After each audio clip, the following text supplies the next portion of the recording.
बच्चों, मैं प्रिया राठौर और आई होप आपको समझ आ रहा होगा कि हम कितना कुछ पढ़ चुके हैं और जहर का डोज आप पे सही से काम कर रहा होगा। आज हम लेके आए एक नया डोज जो कि L16 है और वंशागति व विविधता के सिद्धांत से ही लेकर आए हैं, कहीं और से नहीं। और चैप्टर फ्लो आपको पता ही है, क्या क्या पढ़ लिया हमने। आज जो हम पढ़ने वाले हैं, जैसा कि मैंने आपसे वादा किया था कि हम पढ़ेंगे इंपॉर्टेंट क्वेश्चंस ऑफ बोर्ड, और जितने भी आप बोर्ड में किसी भी बोर्ड में हो, यूपी एमपी, वहां से कुछ क्वेश्चंस आए हुए पुराने मैं लेकर आई हूँ, ताकि आपको आइडिया हो जाए कि कैसे क्वेश्चंस इस पे बनते हैं। हालांकि बहुत वेराइटी थी, लेकिन लिमिटेड टाइम के हिसाब से बस आपको गाइड करना था, उस हिसाब से मैं क्वेश्चंस लेकर आई हूँ। और जो बच्चे वही बैच से जुड़े हुए हैं उनको और भी एक्स्ट्रा डोज मिल जाएगा वहाँ पे होमवर्क सॉल्यूशन में। तो चलिए शुरू करते हैं बोर्ड के इंपॉर्टेंट क्वेश्चन, जिसमें पहला वाला है, यदि दो जीन ए व बी जिनका पुनर्योजन प्रतिशत 20% है, ए व सी का पुनर्योजन प्रतिशत 10% है, तो इनकी जीन पर स्थिति होगी। कहाँ पे आया हुआ है? ये एमपी बोर्ड में आया हुआ है। पहला ऑप्शन है बी और एबीसी, मतलब इनकी स्थिति का सीक्वेंस बताना है आपको, एसीबी, एबीसी या एसीबी, या सीएबी और एसीबी। तो जब हमने पुनर्योजन पढ़ा था मॉर्गन का, ठीक है, तब मैंने आपको कहा था कि मैं आपको इससे जुड़ा हुआ न्यूमेरिकल बताऊंगी कि कैसे इस पे क्वेश्चन आते हैं। तो ये देखिए उसका एक सैंपल है, कैसे क्वेश्चन आते हैं। मैंने आपको एक सीधी सी बात बताई थी कि अगर हमें किसी की पुनर्योजन प्रतिशत पता है तो वो उसकी जीन की दूरी के बराबर होगा, दो जीन की दूरी के बराबर होगा, जिसको ही मॉर्गन ने एक यूनिट नाम दिया था, सेंटीमॉर्गन। ठीक है, तो इस क्वेश्चन को और किस तरह से पूछा जा सकता है कि दो जीन के बीच की दूरी 20 सेंटीमॉर्गन है। तो अब मैं सेंटीमॉर्गन बोलूं या पुनर्योजन प्रतिशत बोलूं, कोई डिफरेंस नहीं है। यहाँ पे मैं लिख देती हूँ सेंटीमॉर्गन, और इसी से उनके जो स्टूडेंट थे, उन्होंने क्या बनाया था? जीन मैपिंग बनाई थी। तो हमें भी जीन मैपिंग करनी है। पहला बोल रहा है ये कि ए और बी के बीच 20% है। अगर ए और बी के बीच दूरी 20%, पुनर्योजन यानी रिकॉम्बिनेशन, पुनर्योजन का मतलब रिकॉम्बिनेंट परसेंट जो 20% है, इसका मतलब उनकी दूरी भी कितनी है? 20 सेंटीमॉर्गन। ये सेंटीमीटर नहीं है, ये सेंटीमॉर्गन है। ठीक है, ये सेंटीमॉर्गन है। चलिए, तो सेंटीमॉर्गन है, तो अब मैं यहाँ पे जीन बना लेती हूँ। कैसे करना है इसको देखो, ये मान लो हमारा जीन है, जिसमें उसने कहा कि ए और बी के बीच का डिस्टेंस कितना है? 20% है। 20 सेंटीमॉर्गन है, क्योंकि हमने बोल दिया कि परसेंटेज जो है वो दूरी के बराबर है। तो 20 सेंटीमीटर की दूरी है। ठीक है, दूसरी ये बोल रहा है ए व सी के पुनर्योजन का प्रतिशत। अब ये कह रहा है कि ए और सी के बीच का कितना है? 10% है, मतलब उनके बीच की दूरी भी कितनी है? 10 सेंटीमॉर्गन। ठीक है, हो सकता है कहीं बुक में आपको सेंटीमॉर्गन ऐसे भी लिखा हुआ मिले, हालांकि सही यही है, लेकिन वही मैं मजबूर हूँ एनसीईआरटी से, तो इसीलिए मैंने ऐसे लिखा है। भाई सीएम भी लिखा हो सकता है, इसको ध्यान में रखें। अब सीएम को चीफ मिनिस्टर ना समझे।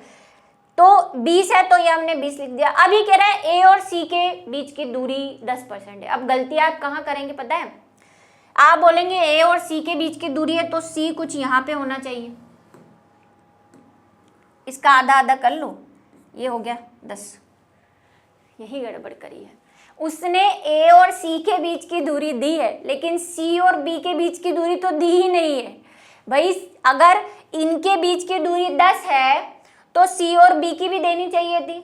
सी और बी के बीच की भी दूरी कितनी होनी चाहिए थी? 10 होनी चाहिए थी। तब तो हम अगर ये वाला जीन बनाते तो हो सकता था। तो एक पॉसिबिलिटी तो ये है, नंबर 1। दूसरी पॉसिबिलिटी क्या है कि वही सेम जीन बना लो। यहाँ पे ए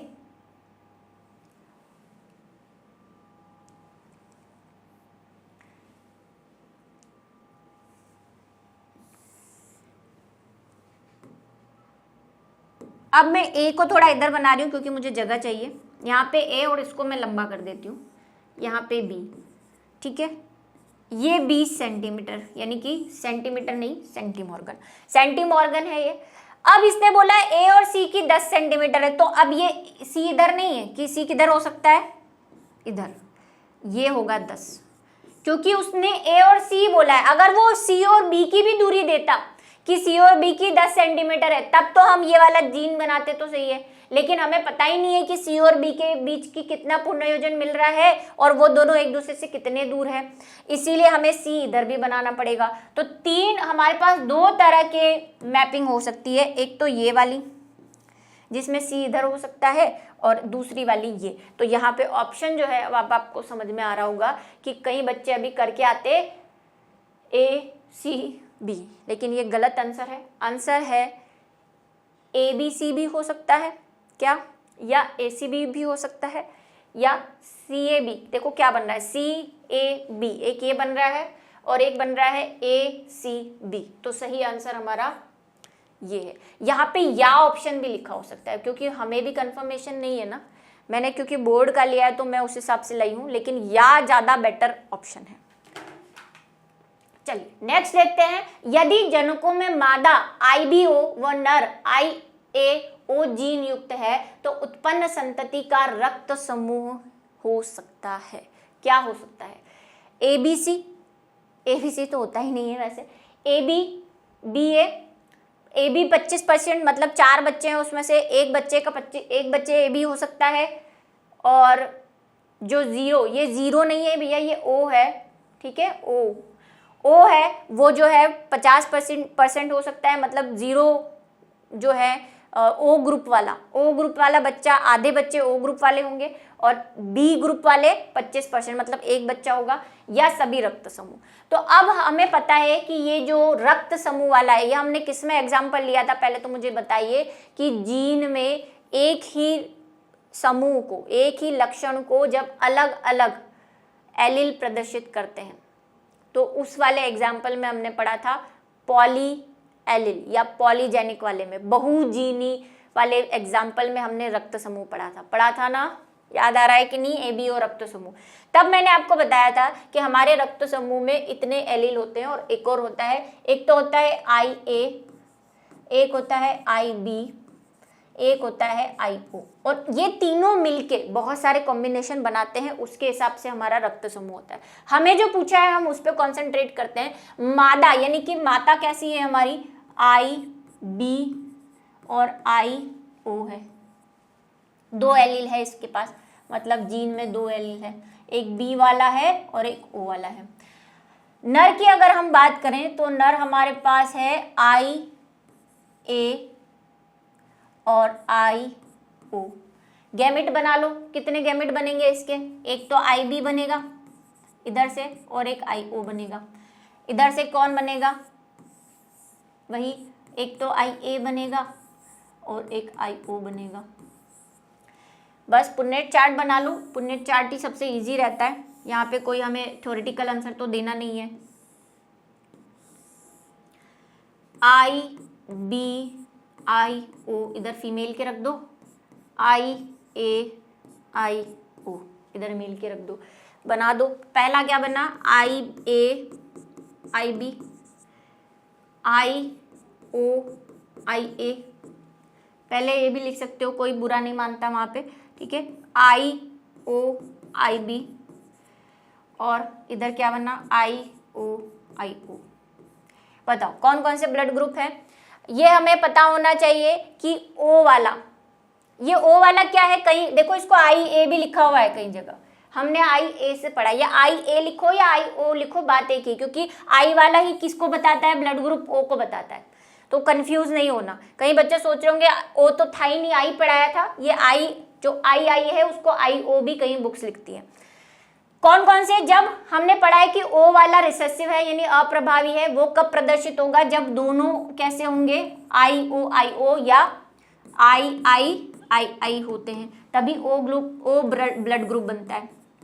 बाकी A और B अपने आप में प्रभावी है, अगर A आएगा तो A बनेगा, अगर AI, ये सब हम पढ़ चुके हैं ना भाई, पुराना याद दिलाने की जरूरत। अगर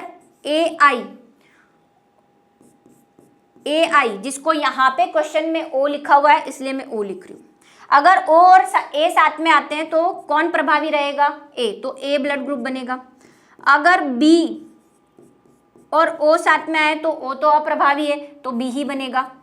लेकिन अगर O साथ में आए तो कौन सा ब्लड ग्रुप बनेगा? O।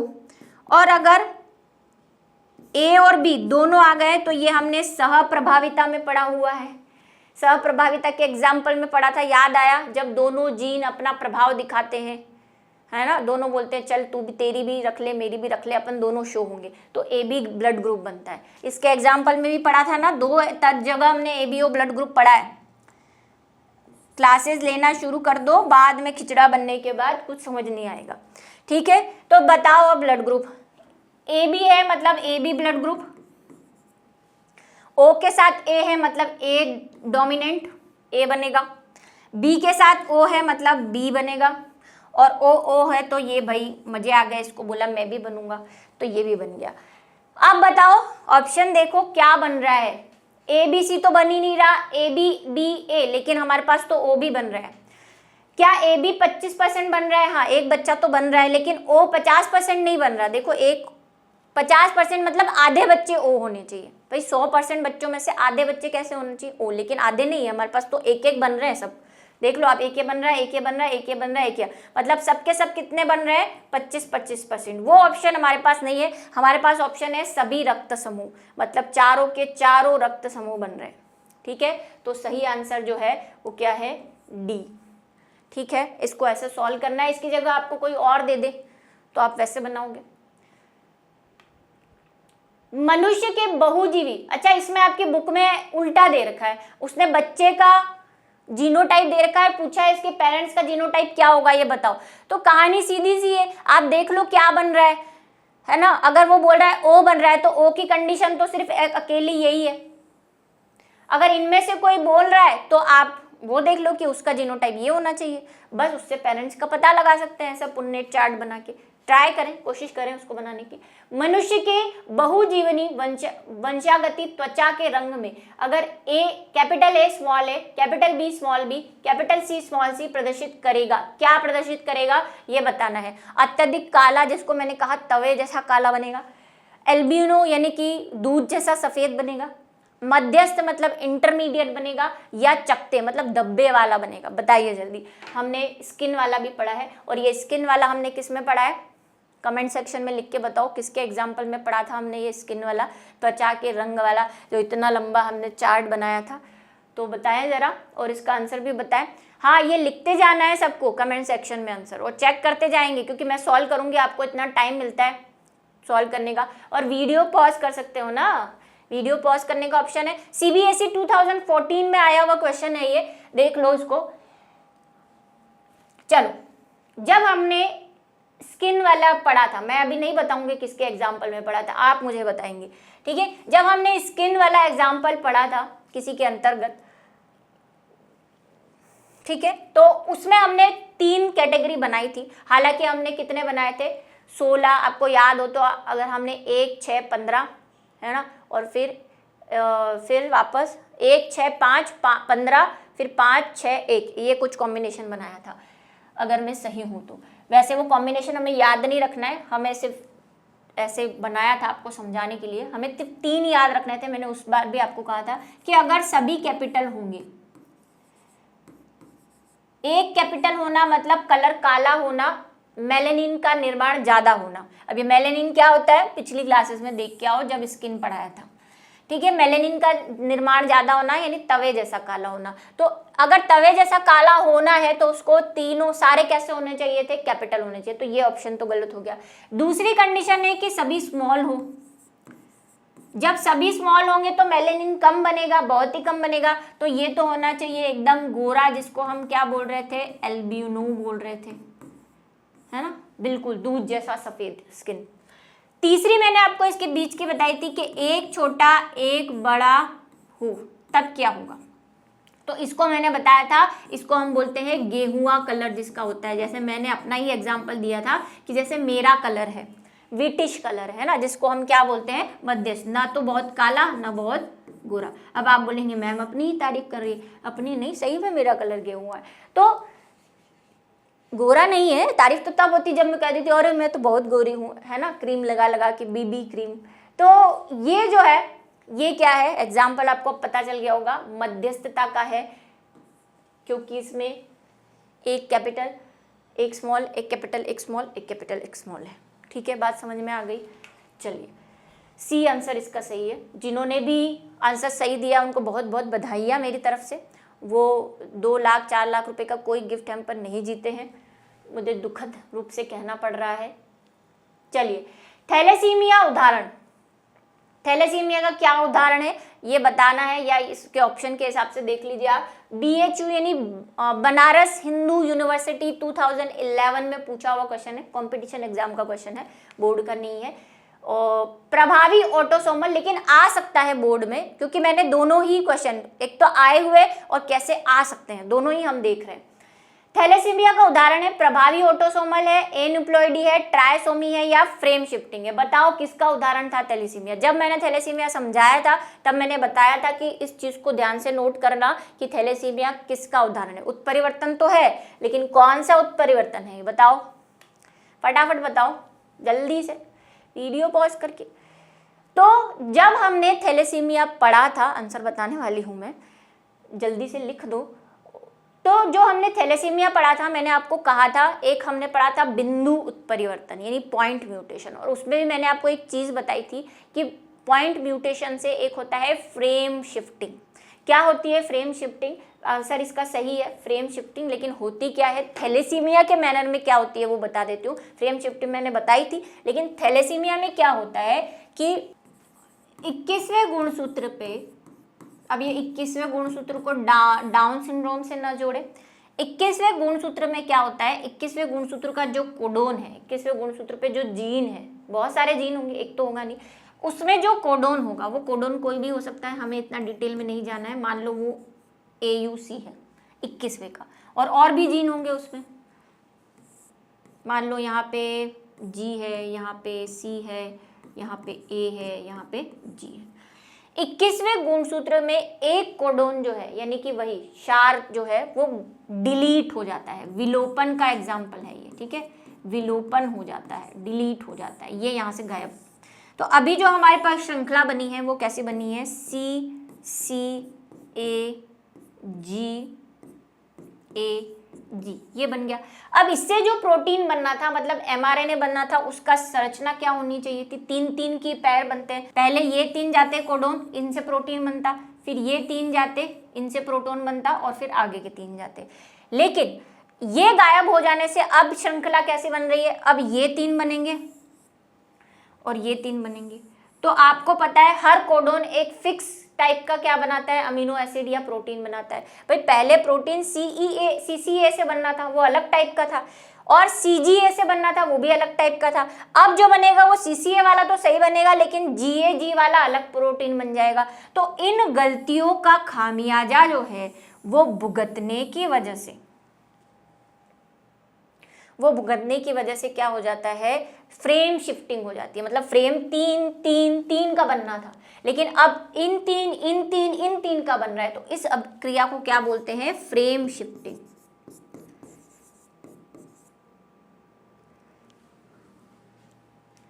एग्जाम्पल पॉइंट म्यूटेशन का है, लेकिन उसमें भी क्या हो गई है, फ्रेम शिफ्ट हो गई, फ्रेम शिफ्ट। चलिए, ट्रायसोमी में जो है वो डाउन सिंड्रोम आता है, और एनुप्लॉइडी में तो बहुत सारे एग्जाम्पल है, पिछले हमने क्लाइनफेल्टर वगैरह पढ़ लिए। ऑटोसोमल, प्रभावी ऑटोसोमल में है नहीं, प्रभावी ऑटोसोमल तो हमारे सिलेबस में ही नहीं है। चलो, लाल व हरे रंग की वर्णांधता को कहते हैं, ये भी यूपी बोर्ड में आया हुआ है। डॉल्टनिज्म, पूर्ण वर्णांधता, दोनों या कोई नहीं। चलिए बताइए। तो अभी जो है वो कहानी ऐसी है कि लाल रंग जो है, मैंने आपको बताया था जब वर्णांधता पढ़ी थी कि वर्णांधता में यहाँ पे आपको एक फोटोग्राफ बताया था कि वो अगर आपको नंबर 8 अगर सही से दिख रहा है तो आप सही है, वरना आपको वर्णांधता है। लेकिन मैंने कहा था वर्णांधता कई टाइप की होती है, किसी किसी को कोई भी कलर नहीं दिखता, मतलब उनको सिर्फ ब्लैक और वाइट दिखता है या ग्रे दिखता है, और एक मैंने बताया था जो हमारे सिलेबस में है वो है लाल और हरे रंग वाली। जिन लोगों को लाल व हरा रंग नहीं दिखता, उसको अगर कोई कलर नहीं दिखता है तो उसे हम पूर्ण वर्णांधता यानी कंप्लीट कलर ब्लाइंडनेस कहते हैं। वर्णांधता का मतलब कलर ब्लाइंडनेस, कलर नहीं दिखते उसको। लेकिन अगर सिर्फ लाल और हरा नहीं दिखते तो उसके लिए एक स्पेशल नाम था, वहां पे मैंने नहीं बताया था क्योंकि मुझे क्वेश्चन देना था, और इसका सही आंसर है डॉल्टेनिज्म। क्या है इसका सही आंसर? डॉल्टेनिज्म। ठीक है, ये आप याद रखेंगे, ये यूपी बोर्ड में आ चुका है। अच्छा, एक और कहानी मुझे सुनानी है आपको, ये थैलेसीमिया से रिलेटेड। ये फ्रेम शिफ्टिंग का उदाहरण तो है, लेकिन एक चीज़ जो और आप इसमें देख सकते हैं कि इसमें क्या होता है कि कई बार कोई फ्रेम शिफ्टिंग के साथ साथ कई बार क्या होता है इसमें कि जो स्टॉप कोडोन्स होते हैं, स्टॉप कोडोन्स क्या होते हैं, पढ़ा होगा आपने 11th में कि जब डीएनए से आरएनए बनता है तो एक तो शुरू होता है मिथाइनोजिन से, है ना, मिथाइन कोडोन आता है, वहाँ से ट्रांसक्रिप्शन शुरू होता है, अनुलेखन, और फिर एक बंद होता है, स्टॉप कोडोन होते हैं जो कि क्या होते हैं, एक तो होता है UAA, एक होता है UAG और एक होता है UGA, अंबर, ओकेरा और ओरियन। ये कुछ 3 जीन थे जहाँ तक मैं सही हूँ, इनको नॉनसेंस जीन भी कहते हैं, है ना। तो अगर ये भी आ जाते हैं, मान लो कि अगर ये फ्रेम शिफ्टिंग बन रहा है, इसमें ऐसी फ्रेम बन गई कि ये 3 बन गए, मतलब ये CA बन रहा है, मान लो इसके जाने से आगे वाले में कोई ये 3 कोडोन की शिफ्ट हो गई, मतलब जैसे समझाना पड़ेगा आपको लिख के, है ना। मान लो कि यहाँ पे ये थे, अब ये गायब हो गया है तो ये 3 बन गए, है ना, ये जी इसके साथ चला गया, इस गायब होने से ये 3 बन गए, तो आगे वाला क्या बनेगा, ये 3। ये क्या है, ये स्टॉप कोडोन है, बंद कर देगा, तो भाई चेन बनना बंद, जो ब्लड बनना, क्योंकि ये चेन किस लिए बन रही है, हीमोग्लोबिन को बनाने के लिए, तो हीमोग्लोबिन बनाने की चेन को ही रोक दिया इसने, तो ब्लड नहीं बन पाएगा, हीमोग्लोबिन नहीं बन पाएगा। और वही तो थैलेसीमिया की बीमारी है कि थैलेसीमिया में क्या होता है, ब्लड कम बनता है। क्वांटिटेटिव में पढ़ा था ना हमने, परिमाणात्मक, है ना, ये बात मुझे बतानी थी, याद आ गई थी मुझे, कहीं बार बार अंदर से आवाज आ रही थी बता दे, तो मैंने बता दी। चलिए अब बात करते हैं UA, BC और CE से कितने युग्मकों का निर्माण हो सकता है। ये बहुत इंपॉर्टेंट है, देखो बिहार बोर्ड में भी आया हुआ है, कंपटीशन एग्जाम में भी कई बार पूछा जाता है। अब युग्मक निर्माण कैसे करोगे भाई, 2-2 होते हैं तो आप बना देते हो, एक इधर बना दिया, एक इधर बना दिया, उसका एक इधर बना दिया, लेकिन अगर आपको ऐसे कुछ श्रृंखला दे दी जाए तो कैसे बनाओगे। तो युग्मक निर्माण का एक सूत्र है, इसको जरा नोट कर लें, और जिसको पता है वो आंसर दे दे। 4 ऑप्शन लिखे हैं यहाँ पे। युग्मक निर्माण का एक सूत्र है 2n, 2 की पावर n। n क्या है यहाँ पे, n जो है वो विषम एलीलों की संख्या है। विषम एलील मतलब एक अलग और एक अलग, मतलब जैसे ये, जैसे BA है ना, CBB अलग अलग है ना दोनों, हेट्रो टाइप के, हेट्रोजाइगस एलील जब होंगे, ऐसी कंडीशन को विषम एलील कहते हैं। मतलब विषम एलील कितने हैं इसमें, उसको n की पावर लगानी है, वो n होता है। तो देखो यहाँ पे कितने हैं, एक तो ये है विषम, पेयर में गिनना है, ऐसे नहीं गिनना है, एक ये पेयर विषम है, एक ये पेयर विषम है, एक ये पेयर विषम है, मतलब युग्मक कितने बन गए इसमें, युग्मक कितने बने, 2 की पावर n मतलब 2 की पावर 3, कितने हो गए, 2 इंटू 2 कितने हो गए, 2 को 2 4, 4 का 4 2 8। तो सही आंसर ढूंढो, दिख रहा है क्या 8, हाँ 8। ठीक है, ऐसे युग्मक बनाए जाते हैं। आपको विषम युग्मक जी देखने हैं, उसकी पावर लगानी है और आंसर लिखना है। ठीक है, इसका एक ही सैंपल दिया है, बाकी होमवर्क सॉल्यूशन में करेंगे। जब एक वाहक सिकल सेल युक्त मादा का विवाह, मतलब कैसी है, वाहक है, ठीक है, मादा वाहक है, विवाह एक सामान्य पुरुष से करा दिया जाए तो संतति में सिकल सेल रोगी के क्या परिणाम है।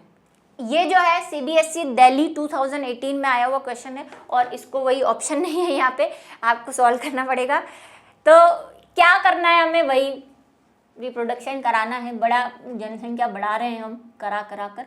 तो सिकल सेल का है ये। तो सिकल सेल आपको पता है कौन सा है, ऑटोसोमल रिसेसिव बीमारी, और उसका वो ध्यान रखना पड़ेगा। मैं कुछ नहीं कर सकती, मेरी हार्दिक आपसे माफ़ी है कि इसमें आपको कोई सॉल्यूशन आपको याद रखनी पड़ेगी, कौन सी ऑटोसोमल रिसेसिव है, कौन सी सेक्स लिंक्ड रिसेसिव है। हालांकि मैंने आपको उसका चार्ट बना दिया है, उसको फोटो दिमाग में बिठा लो तो कन्फ्यूज़न काफ़ी दूर हो जाएगा। ये क्या है, सिकल सेल ऑटोसोमल रिसेसिव है, मतलब अप्रभावी अलिंगी वाले गुणसूत्र पे रहती है, जिसको हमने HB से प्रदर्शित किया था। और ये बोल रहा है कि माता कैसी है, माता जो है वाहक है, मतलब एक जीन तो उसका अच्छा है, जिसको हम A से प्रदर्शित कर देते हैं अच्छे वाले को, और सिकल सेल के लिए S सिंबल यूज करते हैं, तो ये वाहक हो गई। आपको पता है लेडीज वाहक कब होंगी, जब उसमें एक अच्छा जीन होगा और एक खराब वाला सिकल सेल वाला। तो ये हो गया। सामान्य पुरुष है, मतलब इसके तो दोनों ही प्यारे प्यारे अच्छे अच्छे हैं। मैम सुधर गई है ना, आजकल नरों को बीमारियां नहीं फैला रही। चलिए, तो ये सामान्य है। अब इनके बच्चों को आपको बताना है कि किसको घातक वाली, मतलब वाहक नहीं होना चाहिए, वाहक नहीं चाहिए हमें, मर जाए बच्चा, क्योंकि आपको बोला था कि सिकल सेल एनीमिया में अगर दोनों जीन SS आ गए तो बच्चे की मौत हो जाती है जल्दी ही, मतलब तुरंत भी हो सकती है, बाद में भी हो सकती है। वाहक, तो वाहक नहीं चाहिए। इसे सिर्फ पूछ रहा है रोगी कौन है, इनडायरेक्ट वे में, ठीक है, जो मरने वाला रोगी। तो कि कौन कौन से कॉम्बिनेशन बनेंगे, वही पुन्नेट चार्ट ही बनाएंगे हम। इसके कितने, महिला के कितने गैमेट बने, HBA और HBS। इसके कितने बने, HBA, दोनों एक जैसे ही हैं इसके, तो बना लो। अब A से A मिला तो HBA HBA HBA HBA, ये तो सब स्वस्थ निकल रहे हैं, ठीक है। फिर HBA HBS और HBA HBS, कोई भी नहीं मरा। देखो मरेगा कब, घातक कब होगा, जब HBS, क्योंकि रिसेसिव है ना, रिसेसिव सिकल सेल का जीन रिसेसिव है, मतलब दोनों युग्मनज जब SS होंगे तभी घातक होगा, रोगी होगा, मरेगा। लेकिन यहाँ पे कोई नहीं है, ये वाहक है। अगर लेडीज होगी तो वाहक बन जाएगी, और मेल होगा तो क्या बन जाएगा, सिर्फ उसमें जीन रहेगा, वो भी वाहक की तरह काम करेगा। यहाँ पे सामान्य, तो यहाँ पे कोई भी घातक नहीं है। देखो क्या कोई कॉम्बिनेशन SS है क्या, नहीं है। तो ये आपको बनाना है, मतलब ऐसे शो करना है, बनाना है। फिर आप लिख देंगे कोई भी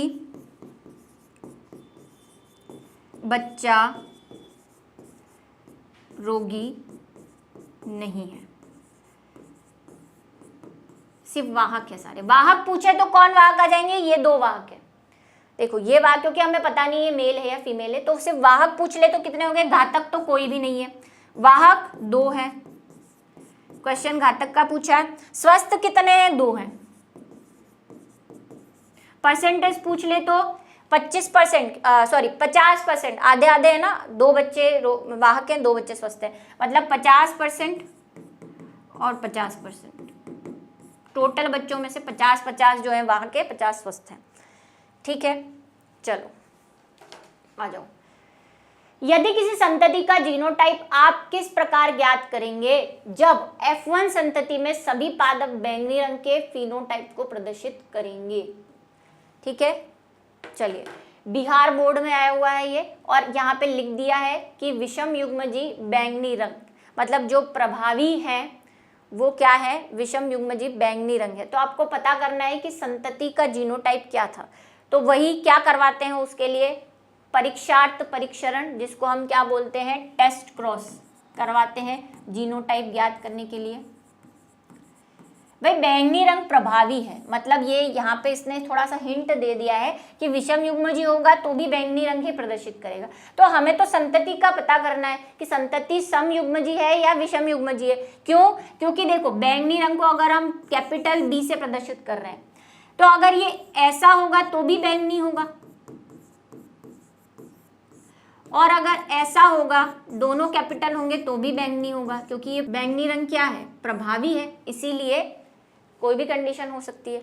चलिए, तो हमें क्या करना पड़ेगा, टेस्ट क्रॉस। टेस्ट क्रॉस में क्या करते हैं, किसी भी जो भी संतति हमें दी हुई है उसको अपने अप्रभावी जनक से करवाना है। मेन कंडीशन क्या है, अप्रभावी से कराना है, तभी हमें जीनोटाइप पता चलेगा। ठीक है, तो चलो करवा लेते हैं। एक कंडीशन हम ले लेते हैं कि ये बैंगनी ये होगा, और रिसेसिव लेना है तो रिसेसिव क्या हो गया, बीबी। बैंगनी का क्या मान लो, सफेद मान लो, बैंगनी नहीं होगा तो सफेद होगा।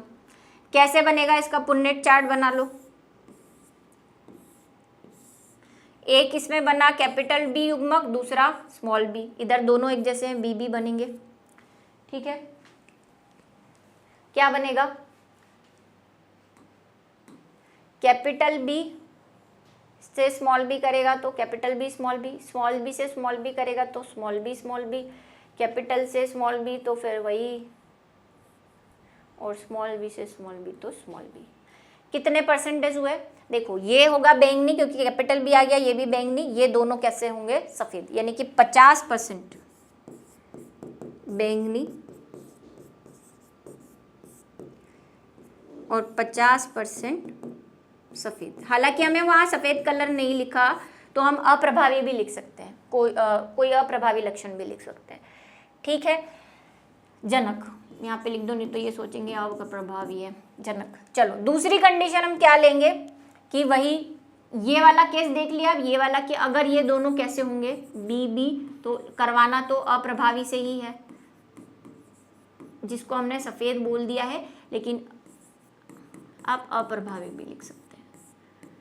ठीक है, सफ़ेद अप्रभावी, क्योंकि बैंगनी तो प्रभावी है। टेस्ट क्रॉस का मतलब ही है अप्रभावी जनक से करवाना। इसका भी बना लो,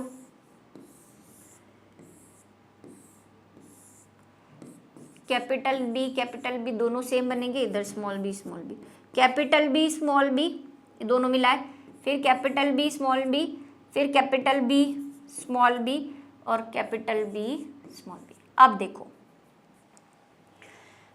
यहाँ पे क्या हो रहा है भाई, सभी कैसे हैं, बैंगनी है, क्योंकि सब में क्या आ रहा है, कैपिटल बी आ रहा है। इससे आपको टेस्ट क्रॉस भी समझ में आ जाएगा अगर उस दिन समझ में नहीं आया। देखो टेस्ट क्रॉस में क्या किया जाता है, अप्रभावी से करा जाता है और फिर उसका फिनोटाइप देखा जाता है। अगर 50% बैंगनी और 50% सफेद आए फिनोटाइप, इसका मतलब हमारी जो संतति पैदा हुई थी F1 में वो कैसी थी, विषम युग्म की थी।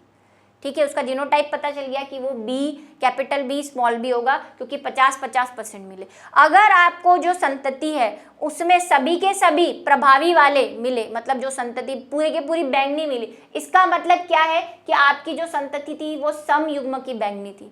पता चल गया ना इस चीज से, टेस्ट क्रॉस से। तो अब ये बोल रहा है सभी पादप बैंगनी रंग के फिनोटाइप की को प्रदर्शित कर रहे हैं, मतलब ये वाली कंडीशन को प्रदर्शित कर रहे हैं। तो संतति का जीनोटाइप क्या हुआ, संतति का जीनोटाइप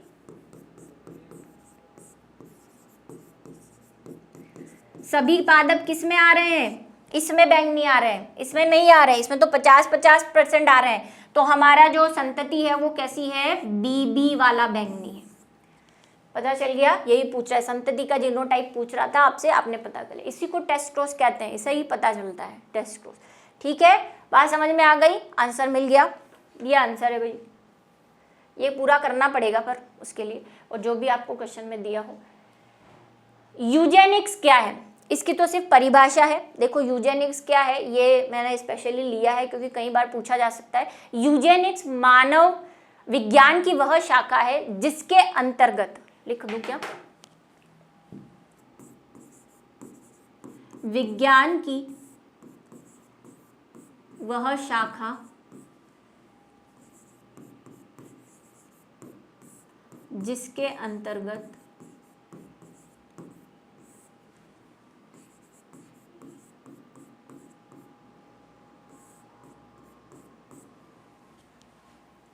मानव आनुवांशिकी विकारों को सुधारा व अध्ययन किया जाता है।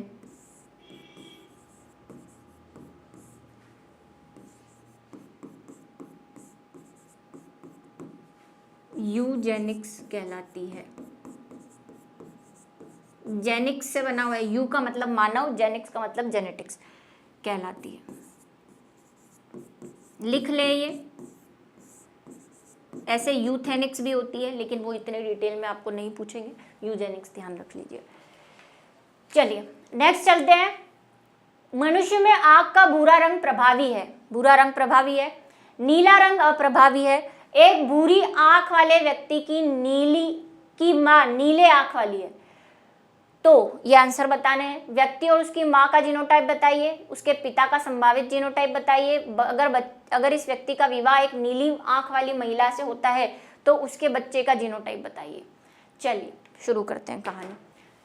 भूरी आंख प्रभावी है, ठीक है, और नीली जो है वो अप्रभावी है। बच्चा जो है वो भूरी आंख वाला पैदा हुआ है। तो पहला हमसे क्वेश्चन पूछा है व्यक्ति व उसकी मां का। व्यक्ति मतलब जो भूरी आंख वाला बच्चा है।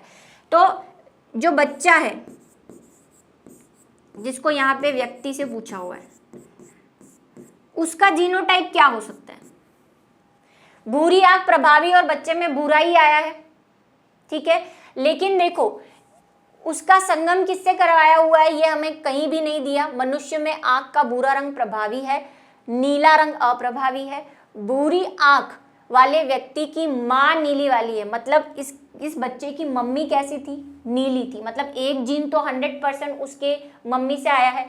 और अगर मम्मी नीली है, अगर आंखें नीली है, तो उसका जीनोटाइप अगर हम भूरे को कैपिटल बी से ले रहे हैं तो नीले को स्मॉल बी से लेंगे। नीला कलर कब आएगा? जब दोनों कैसे होंगे? बीबी होंगे। और इस बच्चे की माँ कैसी है? नीली आंख वाली है। तो एक जीन तो बच्चे का माँ से ही आता है और एक पिताजी से आता है। तो माँ वाला तो कैसा आया है? नीली आंख वाला ही आया होगा। लेकिन बच्चा कैसा है? भूरा है। भूरा है मतलब कैपिटल बी तो होना ही चाहिए, तभी तो भूरा कलर होगा। तो बच्चे का जीनोटाइप कैसा है? कैपिटल बी स्मॉल बी, भूरी आंख। पहला आंसर मिल गया। अभी माँ का जीनोटाइप बता चुके हैं, माँ नीली आंखों वाली। और नीला कब प्रदर्शित होगा? ए। माँ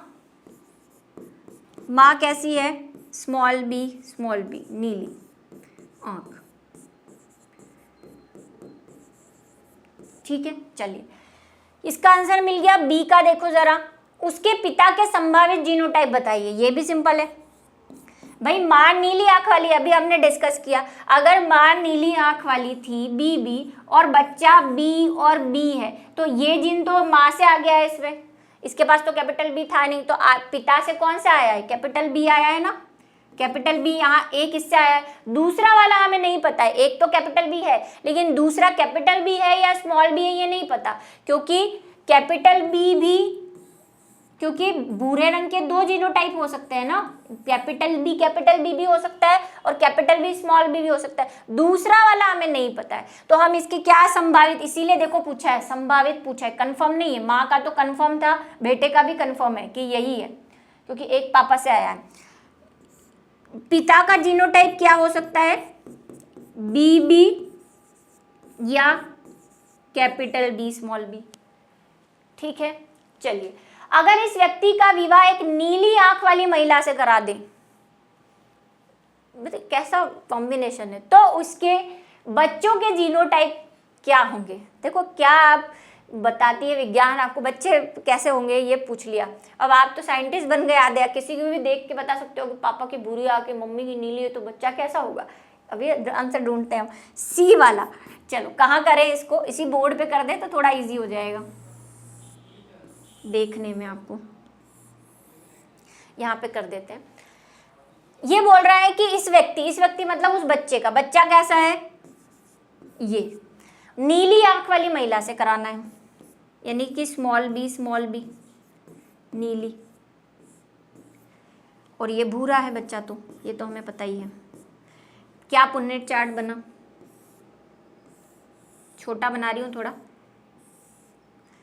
कैपिटल बी स्मॉल बी, इसके दोनों गैमेट, इसके तो BB cream, ma'am BB cream आ गया इधर देखो, B capital B small B, फिर स्मॉल बी, फिर यहाँ पे फिर कैपिटल बी स्मॉल बी और फिर स्मॉल बी। क्या बच्चे बने जरा बताओ। कैपिटल बी जहाँ आया है वहाँ तो भूरा, मतलब 2 बच्चे भूरे हैं, भूरी आंख वाले बच्चे कितने हैं 2, और नीली आंख वाले बच्चे कितने हैं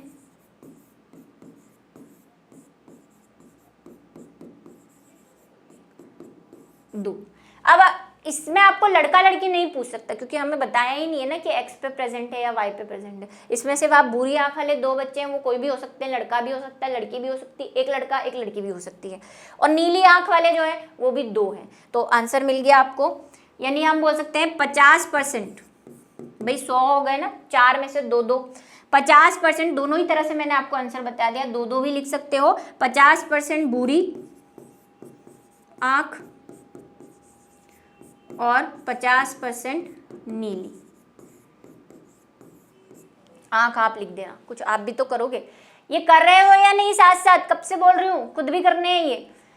चलिए अब मैं आपको क्या कर देती हूँ, एक क्वेश्चन दे देती हूँ पेडिग्री वाला, जो हमने गला चीख चीख के मैंने जो चिल्लाया है, मुझे पता चले कि आपको आई है या नहीं आई है। मैं आपको यहाँ पे एक पेडिग्री बना के दे रही हूँ, मतलब वंशावली बना के दे रही हूँ। ये आप मुझे चैट बॉक्स में, जो मतलब यूट्यूब का कमेंट बॉक्स में, उसमें आंसर देकर बताएंगे। वंशावली पहचाननी है आपको, वंशावली पहचानिए।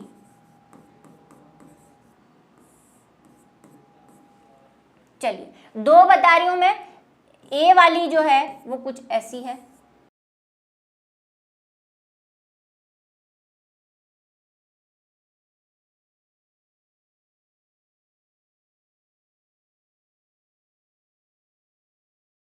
ये कौन सी वंशावली पता है ना आपको, अप्रभावी। देखो वंशावली हमने 4 डिस्कस की है, फिर से मैं बता देती हूँ कौन कौन सी वंशावली। यहाँ ऑप्शन लिख दूँ क्या मैं, ऑप्शन नहीं है एक तरह से, ये या तो ये कैसी है ऑटोसोमल, अब अलिंगी नहीं लिख रही है मैं, आप ऑटोसोमल पढ़ चुके हैं बार बार, थोड़ा सा इंग्लिश चलते रहिए। ऑटोसोमल प्रभावी थी एक है ऑटोसोमल अप्रभावी, एक हमने पढ़ी लिंग संलग्न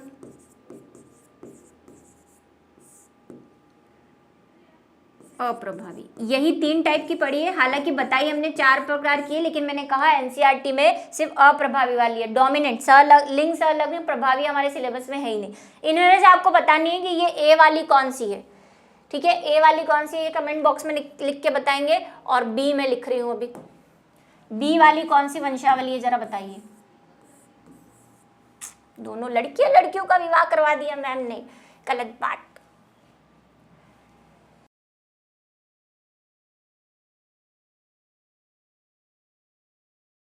किसको बीमार करें, इनको करते हैं।